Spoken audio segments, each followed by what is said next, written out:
Church Edit Pro takes the website a whole lot further by allowing you to create and manage all your rotas online, turning your website into a powerful admin tool. So I've logged into Global Office and we'll click on Groups.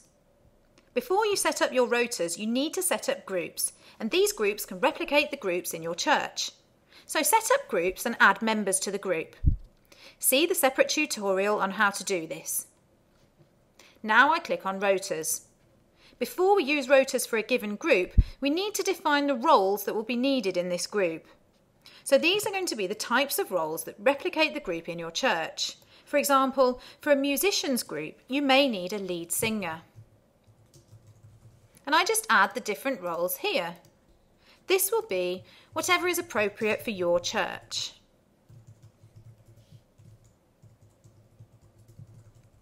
Then press Next. So here it lists all the different people in the group, and we just tick what roles they're down to do.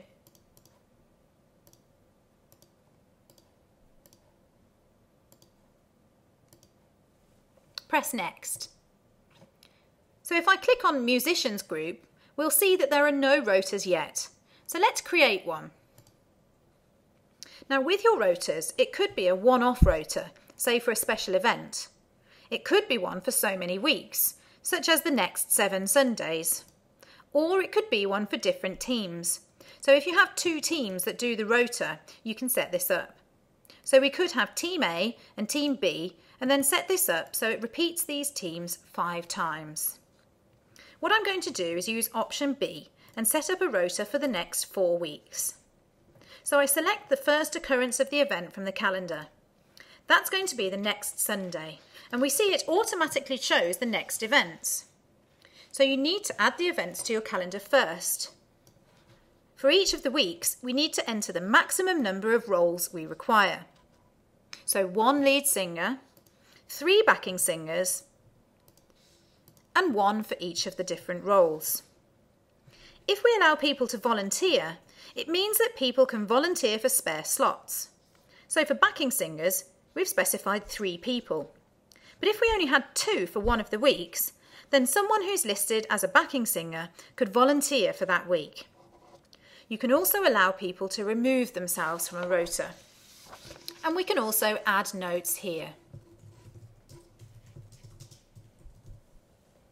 Then press Next, and we just check that the dates and number of roles are correct.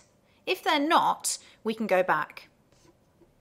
So the final bit is selecting which person does each of the weeks. So for this date, we select who's going to be on the rota. It matches people who fulfill that role. We'll do the same for backing singers. If there's someone already doing the rota that week, then it warns us they're already on the rota.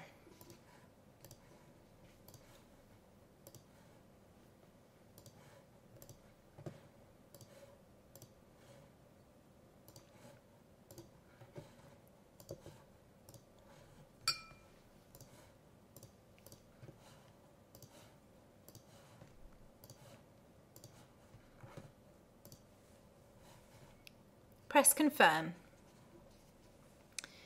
If we click Publish Rota, it means that people who have selected to receive an email will be notified straight away that they're down on that rota.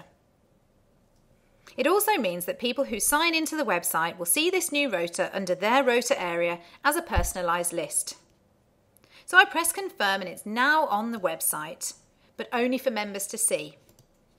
So under Musicians, we can see the new rotas, and I can view the individual rotas and see what people are down to do. I can now edit the rota and can make a change to an individual rota, such as remove or add people. If I go to Print Rotas, we can see a printer-friendly version. So whilst rotas are ideal for those who have internet access, if you want to add people to the rotas who don't have internet access, you can add them, then do a printer-friendly version and give it to them on a Sunday. What I'm going to do now is show you how the website looks to the member. So I go to the main website and log in as a member of the church and access my personal area. We see messages, options and profile, but if I go to rotas, it shows upcoming rotas and highlights what I'm down to do. Because I'm down as a backing singer, you see I can volunteer for spare slots. If I do that, the rota organiser gets notified that I've volunteered to do the rota. And that is rotas. Hopefully you can see how Church Edit Pro can take your website into a powerful admin tool.